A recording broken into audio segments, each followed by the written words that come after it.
Last Sabbath, we started a series of presentations.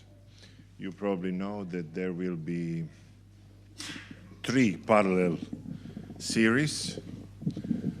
The first, thank you. The first series will be presented by the pastor, Pastor Marcel, about the 10 Commandments. The second series will be preached by Pastor Janos Birokovac about the relationships. And the third series will be presented by the lecturers from the Department of Theological Studies. So today I'm presenting the first presentation, and then you probably will have a chance to hear some other presentations about the plan of salvation and some of the doctrines of our church that we believe in. As you know, the presentation for today is the origin of the universe and the origin of human life. Of course, 40, 50 minutes of presentation is just the beginning. It is not enough to cover that topic, but let's at least do something, try to say something about this.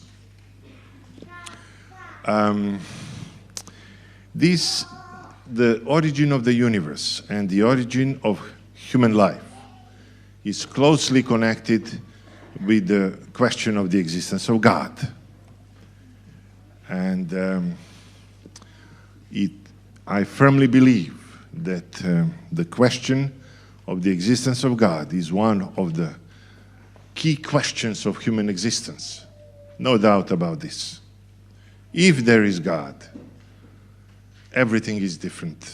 The trees are different. The flowers are different. The birds are different. Even the death is different. And suffering is different. And I think most of you who are sitting here this morning, most of you are young people, you have probably had some questions and going through the periods of doubt and so on and so on. So let's try to deal with these issues this morning.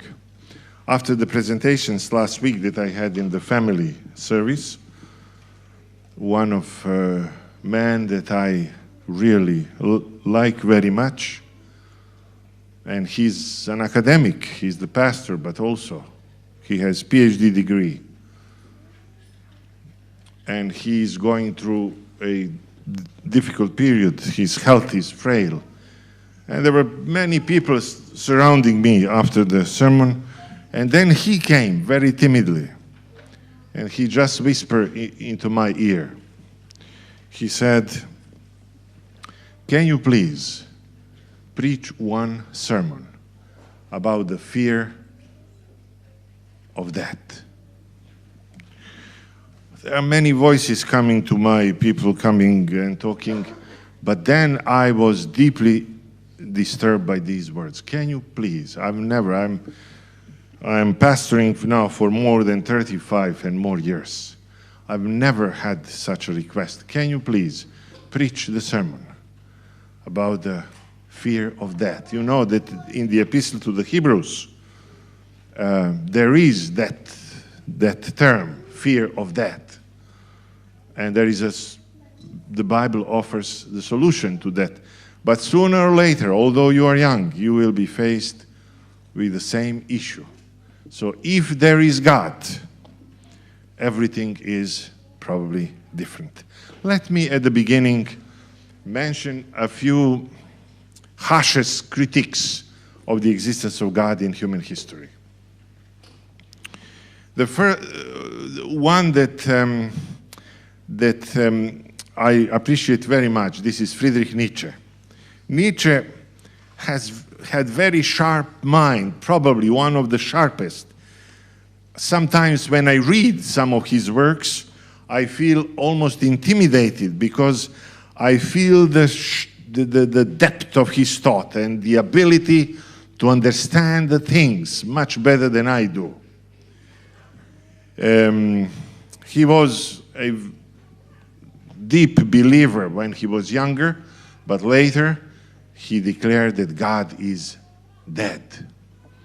If you read sometimes his work, The Gay Science, you will see that he invented one parable story of a madman who is going through the streets of one German city, and he's looking for God, like in ancient Greece, where Demosthenes, the Greek philosopher, was looking for a man. Now Nietzsche's hero, he goes through the streets of that German city, and he's looking for God, and he's asking different people. I don't have time to go into details. But after looking for God for some times, the crowd is following him, and he shouts. And this is Nietzsche speaking through his hero, of course. He says, God is dead. And then he adds, you, academics, you ordinary people from the marketplace, you business people, you ministers, theologians, you have killed him. Our hands are full of blood of God. How we can solve this problem? And then, of course, many German intellectuals at that time. Nietzsche was born in 1844. It is interesting. This year is important for Adventist Church. And many intellectuals in Germany in the second part of the 19th century, they believe we will get rid of God easily. No problem. No problem at all. But Nietzsche, who had deeper understanding of human reality and reality as a whole, he used three metaphors. And you who like deep thinking, listen carefully, please. You probably will never hear about three metaphors to tell German intellectual academic community how naive they are when they say, oh, the time has come, science will replace God. And Nietzsche said something like this, three metaphors. Metaphor number one, he says, can we drink up the sea? So if we say God is dead, it looks to Nietzsche as if we are supposed, one human being, or if we are supposed to drink up the whole sea. Because probably he assumed that they do not understand who God is. Then there is the second metaphor that he used to warn Nietzsche is considered to be kind of prophet, like Dostoevsky. Why? Because he said, if it is true that God is dead, huge atrocities are going to happen in Europe. It was said before the First and Second World War. So some people who read Nietzsche carefully, they understand that, yes, he understood the implications of this statement, God is dead. The second metaphor that Nietzsche is used for the death of God is the following. He says he's using the metaphor of a planet which is detached from its sun. The planet, now just imagine, we have planets and you have the suns, and the planets are turning around the suns. And then Nietzsche says, the man who believes that God is dead is like the planet which is detached from its sun. And it is wandering through the space, through the universe. And then listen to these words. As that detached planet is moving, Nietzsche says, it is darker and darker. It is colder and colder. Then there is no anymore up and down, and not anymore right or left.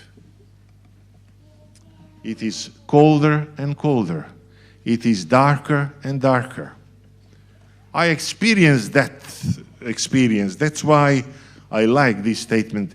Try to get rid, if you are really, if you think deeply, and try to get rid of God from your life, radically. This is the experience that you will have. It is darker and darker. It is colder and colder. There is no anymore up and down, left or right. There is a third metaphor that Nietzsche is using for his claim that God is dead. He says, who gave us the sponge to erase the whole horizon? So he felt if we say God is dead, then it is like erasing the whole horizon. No more light, no more hope. And yes, if we get rid of God, there is hopelessness, meaningless, and nihilism, of course. No other. Of course, you who know some philosophy, for example, Jean-Paul Sartre said, yes, we can create ourselves. He was an atheist. Whenever we make a decision, we can create ourselves. But I don't think there are easy solutions, intellectual, whatever solutions for this issue. So Nietzsche understood that. Let me mention another huge critic of the existence of God. And this is the man who probably influenced immensely here, United Kingdom, Scotland, England, and Ireland. And this is David Hume. David Hume, the Scottish philosopher, he said something like this. He analyzed this sentence, God exists. God exists. And I'm not going to go into that. He believed that there are so-called analytical and synthetic statements. But then he said, yes, this sentence may be true from the analytical point of view. But he added one word. He said, it is the word that is used, it is tautological. It means it is useless because it tells us only something about the relation of ideas within that sentence. But it is not telling us anything about whether there is somewhere in the universe really that being God. That's why it is a useless statement. It is a tautological statement. And then Hume tried to destroy the whole rationality. So let me give you some examples. He said, because all the arguments for the existence of God are based on the causality. We believe that there is a reason why something exists and why it exists the way it exists. But then Hume said, no, let me tell you. He used the example of snooker, of billiard. And he said, even if billiard ball A hit billiard ball B, and the result of this causality was an event C, even if it happened 1,000 times in the past, there is no guarantee that it is going to happen in the future. And the key sentence from David Hume, which is very present in the evolutionary world today, it says something like this: there is no necessary connection between any two events in reality. This is a key statement. One more time. There is no necessary relationship between any two events in the reality. It means no causality at all. There is no rationality in reality. The reality is made of chaos and flux. And not only the reality is made of chaos and flux, but the chaos is in our minds. What we have are impressions coming from outside, from empiria, of hate, love, light, darkness. So there is a chaos outside there. There is the chaos in our mind. And since he believed that he destroyed all rationality, he said, now I can go back to Scotland and take care of the sheep. But did he really destroy all rationality? I don't think so. There is a story that Immanuel Kant came after him and he tried to restore something of this. But let me come to somebody that you know much better, and this is Richard Dawkins. You see him everywhere, at all universities in the world. If you go to YouTube, he's everywhere. He's like a preacher. He goes from one place, from one TV station to another, and he preaches his gospel. What Dawkins is preaching? He says something like this. In one of his discussions with Rowan Williams, the former Archbishop of Canterbury, he starts his argument like this. He says, this morning I took a shower. And while I was taking shower, I was singing, says Richard Dawkins. What did he sing? He sang an Anglican hymn which goes something like this.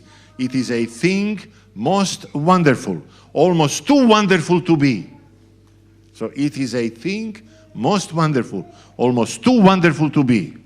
And then he says, the laws of physics, I'm quoting now Dawkins, the laws of physics have conspired. So if you listen to this sentence, if you are listening to me, what I'm trying to tell you, can the laws of physics conspire? Because the theory of evolution is reductionist. It is coming on the level of molecules, of atoms, physical atoms.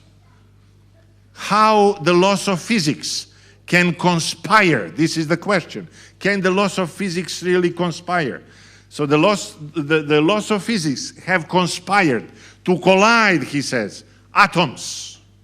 And out of that collision of atoms, we have this world, such a complex world, that no physicist ever dreamt of.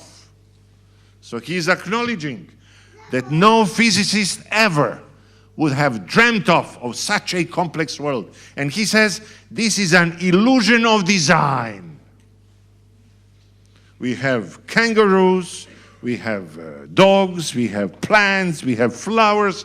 So it is giving you an impression that there is a design. But no, this is an illusion since 19th century. We know everything. It came to existence through natural selection. Darwin has explained everything. Did he really explain? I don't think so. So let me also tell you the following statement. I think you know that the human beings are the only beings in the universe that we know of. On this planet, we know, if we say we don't know anything about God, but human beings are the only beings who are asking questions about the universe, about the truth. What is the truth? Animals do not ask the question, what is the truth? Plants do not ask the question. So we tell jokes. You may think it is an easy stuff. It is not an easy process at all. We empathize with other people. We enter into relationships with each other. We also enter into relationship with God. We pray to God. All these are extremely complex processes. And only human beings have self-consciousness. And before I continue and going into this topic, if ever you think there are three, to go deeper into this topic, there are three conditions that I think are necessary to fulfill. The first condition is you have to accept that there is such a thing as absolute truth. I know that many of you are under influence of French postmodernists like Jean-Luc Marion, Jean-François Lyotard, Derrida, Foucault, and they told you, no, everybody has his own truth. I think very serious philosophers, thinkers, even atheists, Richard Dawkins, they believe that there is such thing as absolute truth about anything. This is the first condition to have a meaningful conversation. The second condition is logic. If you have two statements, opposite statements, A and minus A, both cannot be true. If we want to argue about the universe, about the existence of God, we have to accept logic. Kierkegaard wrote the book either A or minus A, either or. And then, of course, we have also to accept science. Science is one of the greatest achievements of human beings. But we should not accept interpretations of science, but just matters of fact. Because there are so many different interpretations of the scientific findings. And we have a believer who is looking at the same evidence, and we have an atheist. They have totally opposite interpretations of that. So science, we should take science seriously, but not the interpretations of the science. So, let's go to the first point this morning, about the existence of God. What you hear from, for example, Stephen Hawking, he died, I think, 2 years ago, is that everything that there is, it came into existence from nothing. And he says it is now easy to believe that this complex world came from nothing because there is a law of gravity. I'm now quoting Stephen Hawking. He says, because there is the law of gravity, we can now believe that this complex world came out of nothing. So, usually you know this, 13.7 billion years ago, there was no space, there was no time. The space under the law of gravity was curved into one point. The whole universe was just like the proton or one quanta, and there was no energy and no matter. Everything was in one point. And then came this explosion called Big Bang, and out of that explosion we have this complex world. Even if it was true, although there are no scientific evidences at all that it did happen, there are some assumptions, there are some presuppositions.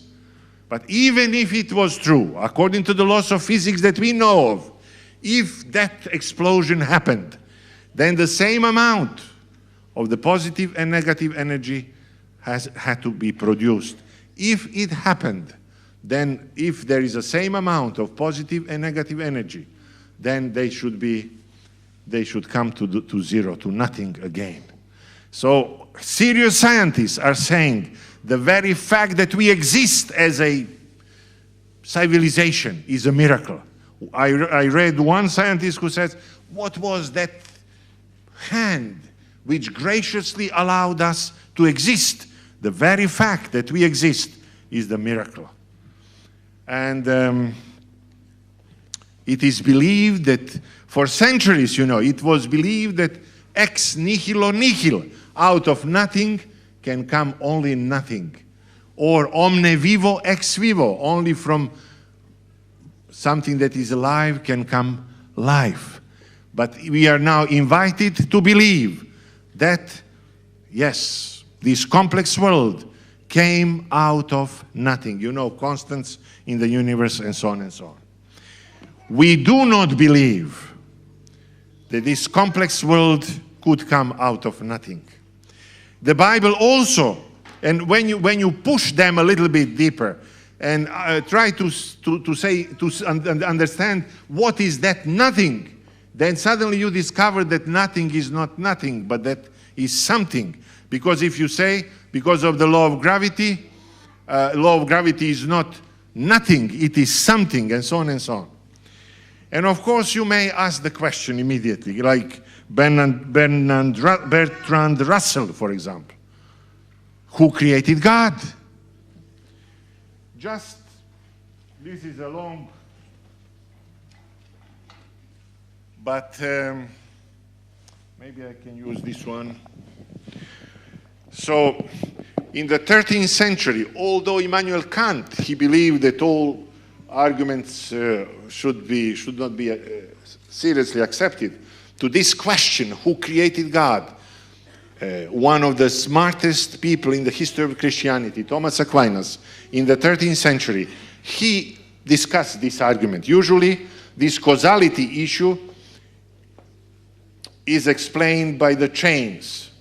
So, one chain. made of different parts. So we cannot, Thomas Aquinas say, that this part, we cannot believe that it came into existence from itself. Because if it was created by itself, then it has to precede itself. Since it does not precede itself, it has to have the cause of its existence. It cannot create itself. So this law of causality says, yes, this part was caused by this one, this was caused by this one was caused by, and so on and so on. So goes the chain of causality. The question now, please bear with me, is, can this chain of causes and effects go ad infinitum, to infinity? Just think in your minds, can the chain of causes and effects go ad infinitum? If it goes ad infinitum, says Thomas Aquinas, then there is no the first cause. One more time. If the chain of causes and effects go ad infinitum, to infinity, no end, then there is no the first cause. But if there is no the first cause, says Thomas Aquinas, then there would not be this one, neither this one. Because of the logic, says Thomas Aquinas, we have to accept the fact that there is the first cause, the so-called necessary cause, which is the cause of all other causes, and he himself without the cause. Otherwise, nothing would exist. It comes from Aristotle. He says, it is you, O God. So it is believed that God is the necessary cause. Without God, there would be nothing else. Without that necessary cause, and this is pure logic, we have to accept the fact that there is the first necessary cause, which is caused of all other causes, and he himself without the cause. Even in the Bible, we do not believe that something is created out of nothing. Yes, we believe in the creation ex nihilo, but that we believe that it was not created from something physical. It was created by the word of God. And this is not nothing, this is something. So God is the only being in the universe who is able to transform energy into the matter. So we believe that God is the necessary cause of all other causes, and he himself without the cause. And of course, you have famous argument by Paley. He says, if you see the watch on the seaside, what would be your first? Would you think that the waves, stones have moved, the sand, and suddenly you have the watch? No, Paley says, it is not possible. And he is saying, his famous statement is, l'horloge existe, donc il doit y avoir un horloger. The watch exists, therefore there must be a watchmaker. This is simple, but it is deep at the same time. And I don't agree with Kant that all these arguments should be left aside, of course. Now, when it comes to the second question, to the question of human life, even it is more difficult, because you know that the theory of evolution begins with already existing DNA molecules. Before that, the theory of evolution does not give you any answer. So how the life came into existence? Now, let me mention a few key issues. In order to have a miracle of life, and life is miracle, nobody knows what is life. How can you define life? Life is. There are many attempts, but we really do not know what life is. In order to have life, you have to have amino acids. In order to have amino acids, you need at least 4 elements: oxygen, hydrogen, carbon dioxide, and What is the fourth one? I'll remember. So you need 4 elements. Now the question is, how these 4 elements came together and they formed amino acids. Very complex issue. Nobody knows. Do you know what they will tell you? Blind forces and sheer luck. This is Dawkins. How these different elements, nitrogen, how these different elements form amino acids. There is no life without amino acids. Nobody knows. Sheer luck and blind forces. But even if you have amino acids, you still don't have life. Now you need proteins. You know, I mentioned last Sabbath there are more than 1 million proteins. But somebody told me there are more than 40 million proteins. And some proteins are made of more than 1,000 amino acids. So these amino acids, they have to have a certain sequence of amino acids and the determined quality. How more than 1,000 amino acids came in certain sequence, and not only in certain sequence, but in certain quantity, and made these complex issue of proteins. Nobody knows. Sheer luck and blind forces. But even if you have amino acids and you have proteins, you don't have life. You need DNA molecules. And I think we have to be honest with ourselves. You know that Anthony Flew here in UK, he became a believer because when the first chromosome 17 was read, and they found out that 34 million chemical letters is only in one chromosome. So, DNA in each of your cells and my cells, you have more than 6 billion chemical letters. 6 billion. This is human genome. You have, and these chemical letters are not stupid information. They are very intelligent information. Somebody said it is like 500 volumes of books, and each book 500 pages. So if you can believe, now when you come to the point of doubt, you have to answer these questions. That all the works of Shakespeare, for example, or Bach, his music, or Dickens, if you can believe that all their works came into existence by pure chance, all these letters, then good luck. If you cannot, you have to try to answer the question, where does it come from?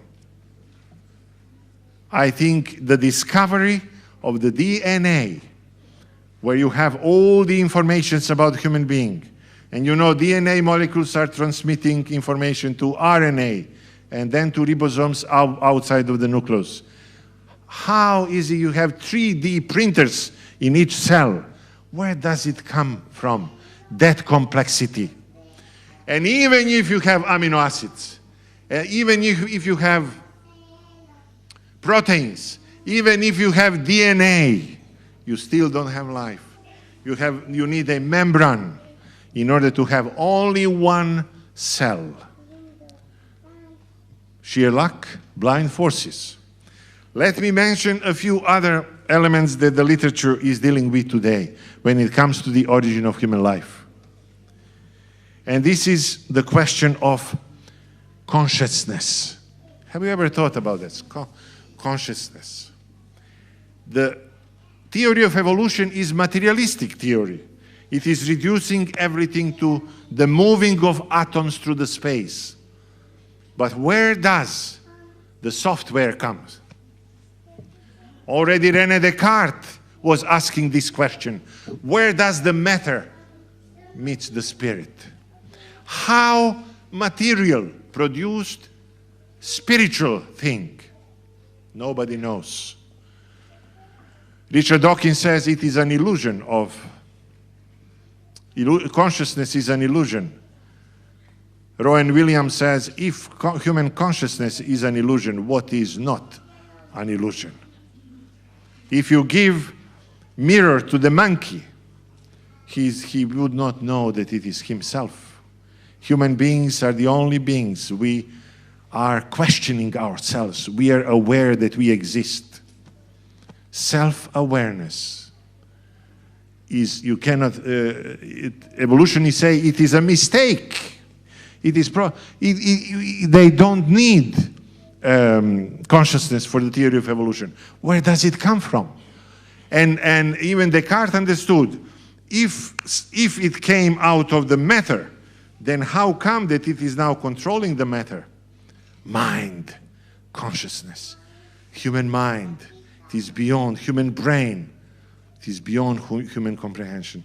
And I think it is good to mention now, if we believe that human brain is the result of blind forces and sheer luck, can you trust your brain? Can you trust even not to believe in God? If it came into existence by pure blind forces, then you cannot, there is no rationality at all. You cannot trust anybody. Let me mention another element which is discussed today in literature. And this is the question of human genome. Genome. 4 letters. This is a frozen accident. If you change a little bit this human genome, nothing would exist anymore. The issue is not complex, at least to understand the basic point is that if human beings came into existence through evolutionary process, then genome had to improve.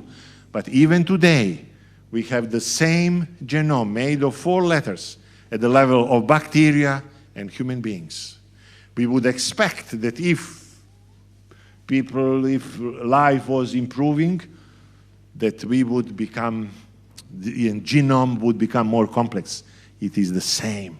I think human genome, and genome in general, in all living beings, is one of the greatest proofs that there is an intelligence behind, that there is God who created this. Let me mention another element which is discussed in literature, and this is the question of freedom. Freedom. I think you all love smartphones, and we believe that computers are something important, but computers are pretty stupid stuff because it is predetermined, it is binary systems, it is made from zeros and ones, and computers are not able to do anything that is not predetermined. Can somebody determine you and tell you who you are going to marry, what you are going to do after this worship service, what profession you will choose for your life? Freedom is such a miracle. Just to give you, if you ever played chess, for example. So you have figures of chess. Okay, this is evolution. But where is the software? Where does it come from? What is freedom? So if you think about consciousness, if you think about human genome, if you think about human freedom, if you think about design, and if you can accept the fact that all these elements are the result of blind forces and sheer luck, good luck. But it is extremely difficult for all thinking people to accept this. My time is over, and let me finish with one example. And this is from Fyodor Dostoevsky, from his work, Crime and Punishment. And maybe just before that, let me mention that in the Bible, we have that famous statement, in the beginning, God created. So, when, in the beginning, who? God. How? Created. You have different stories of creation of the world, like Enuma Elish, Mesopotamian myth, or you have Egyptian stories. But usually, their gods created from the parts of body of other gods. This statement is unique in the world literature. In the beginning, God created. Let me mention one more thing from the Bible. I'm not going to read, but just mention. In the book of Job, we believe that the book of Job is the first book which was written chronologically, probably by Moses. There, Job wants to bring God. He's suffering, he's dying, and he disagrees with God. And he wants to bring God to the heavenly court process, something like this. He wants to know why he's suffering. He makes 11 speeches in the book of Job, and then God answers. What did God answer to Job? God said, the first question was, where have you been when I laid the foundation of the earth? So Job did not participate in the creation of the world. But then there is the second question. Can you show the dawn its place? This is a few verses later. Can you So God is saying that he did not only create this world, but he is sustaining this world. Every new day is the miracle. And that's why he says to Job, I'm bringing dawn every day at 4, 5, 6 o'clock in the morning. Can you bring the dawn only once at 2 o'clock after midnight? If you think that you know everything, can you show the dawn its place?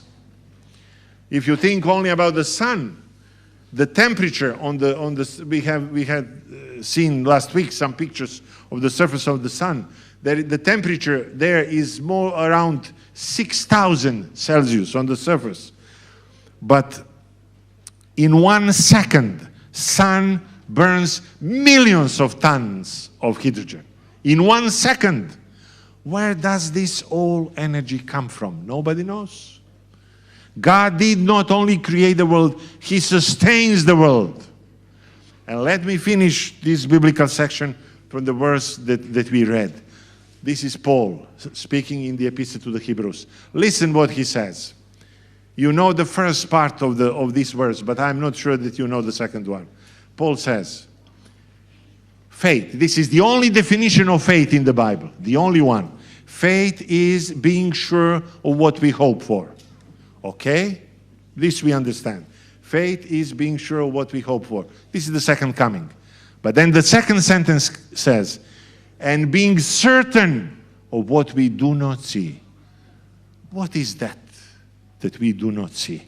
The Greek word which is used there is blepomenon. And if you go to verse 3, it is referring to creation. Faith is being sure of what we hope for, second coming, and being certain of creation. This is faith. Creation gives meaning to the whole of reality.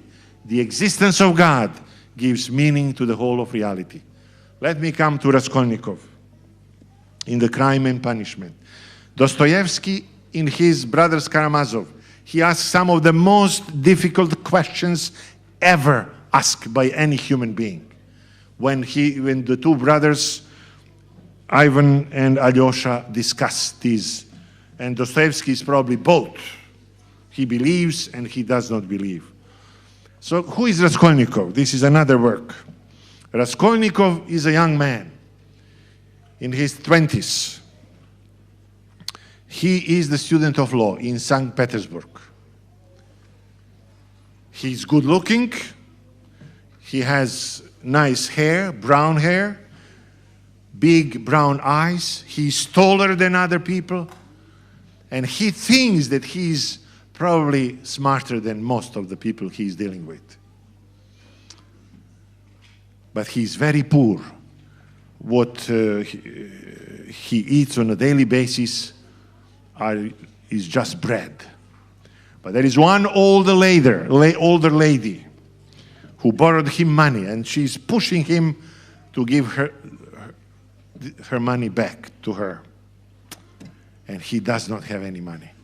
He receives the news from his mother and sister that his sister is going to marry one much older man. And he knows, Dostoevsky, that if his sister is going to marry, that she is not marrying him because she loves him. She's going to marry him just to take his money and to help Dostoevsky in his studies. So this very act thinks Raskolnikov will transform my sister into the prostitute. And then he, Raskolnikov, he's an atheist. And you know, there were several people in human history like Kierkegaard, like Marx probably, and Nietzsche. They want to create a new man. So Raskolnikov thinks of himself, I am like Napoleon. I can change the world. Like Übermensch in Nietzsche. I can change the chaos of the world. Napoleon has changed the world. And he looks at that old lady. That old lady is extremely wealthy. She has a lot of apartments in St. Petersburg. She has a lot of money. She's torturing all these young students.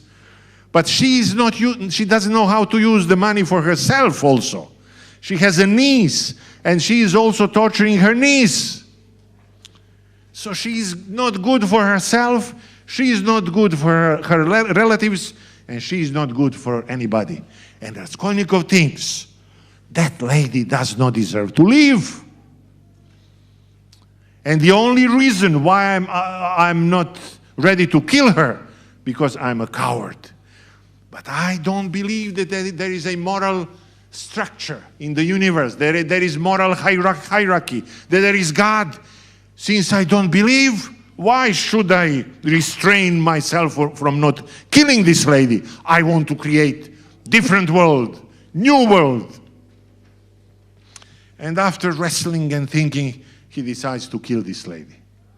And he killed the old lady. And the story begins only now. And Dostoevsky is one of the best specialists for human inside being. He is describing the processes in the mind, heart, being of this young man Raskolnikov.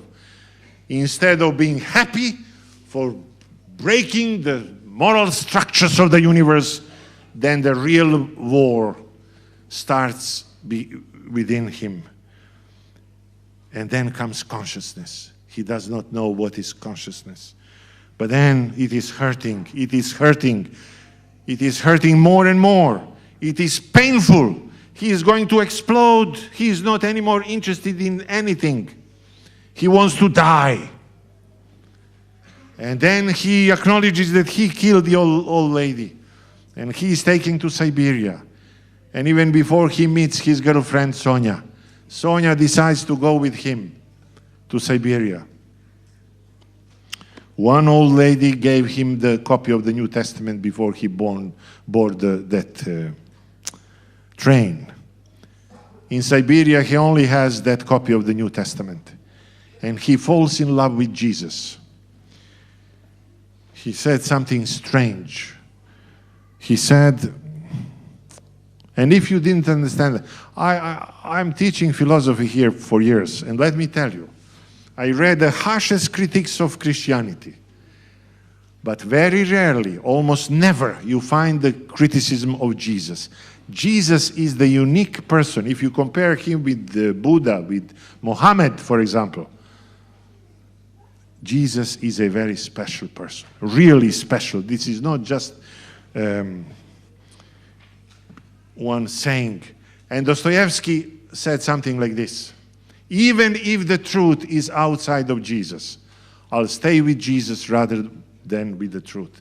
And then another famous statement by Dostoevsky: the beauty will conquer the world, but beauty for Dostoevsky is Jesus. So whenever, and finally, of course, Raskolnikov, when he reads with his girlfriend Sonia the New Testament, the Gospel of John chapter 11 about the resurrection of Lazarus, as Sonia is reading this passage, he feels that finally he is resurrecting also from hopelessness, from nihilism, from lost of purpose in his life. So it seems, my dear friends, that it is extremely difficult to have a balanced, harmonious life on this planet without the existence of God. If this world was not created, you know, in our name, Seventh-day Adventists, we have 7-day Sabbath. It is reminding us that there was a meaningful beginning of human history. And if there was a meaningful beginning, we can hope and trust and be certain, as Paul says, that there will be a meaningful end of human history. Because this world is not just thrown into the space without any other purpose. So, of course, I was asked immediately last week the question about the natural evil. There were some visitors last Sabbath in the family service, and immediately they were atheists. And they said, okay, it is nice what you talked, but what about the natural evil? And this is the most difficult thing in theology, you know. Moral evil, the world was remembering Auschwitz last week. But the Auschwitz is easier to understand because there is a moral responsibility there. Somebody, when John Humphreys asked the London rabbi, where was God in Auschwitz? The rabbi asked, where was man in Auschwitz? So there is some human responsibility. But the most difficult problem is, of course, natural evil, like earthquakes, tsunamis. But the Bible even deals with this. We then don't have time. I think there are some answers there. So just, you know, as we pass through through a difficult period in human history, it is extremely difficult. I like to quote Dickens, you know, when he says, he speaks about fog. There is fog down the river, up the river, on the small boats, big boats, everywhere fog. So today, yes, the world is in deep fog. But just remember, this world could not come into existence by pure chance. There is somebody behind these events. Although we cannot understand everything, but God and His existence gives meaning to our own life and to the life of the whole universe. Amen.